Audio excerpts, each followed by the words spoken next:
ازيكم يا حبايبي. هنبتدي نعمل حلاوة المولد، هنبتدي بالفولية. ويا ريت اللايك الجميل والتعليقات الحلوة، وتقولوا لي رأيكم في عمايلها. كل سنة وانتم طيبين. السلام عليكم ورحمة الله وبركاته. ازيكم يا حبايبي، عاملين ايه؟ يا رب تكونوا بخير.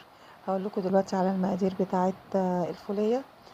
دلوقتي معايا معلقة ماء ورد، ونص ليمونة، وكوباية الا ربع سكر، ونص كوباية مية، ومعلقتين كبار عسل الكلوكوز زي ما انتم شايفين كده.